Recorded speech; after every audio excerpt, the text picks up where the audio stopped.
Good morning. नाशिकला असल्यावर ना आणायची सकाळ अशी डुगूदादाच्या मागे मागे करण्यातच होते.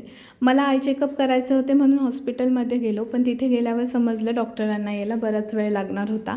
मग तोपर्यंत ना अनयने लगेचच फाईलमधले सगळे इन्स्ट्रक्शन्स रीड करायला घेतले. त्यानंतर डॉक्टर आले, माझं चेकअप झालं आणि घरी आलो.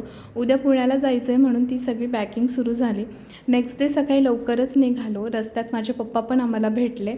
त्यांना भेटलो, पुढे गेलो. महाराजांचं छानपैकी दर्शन झालं. मग संगमनेरमध्ये थांबून ना मस्तपैकी नाश्ता करून घेतला.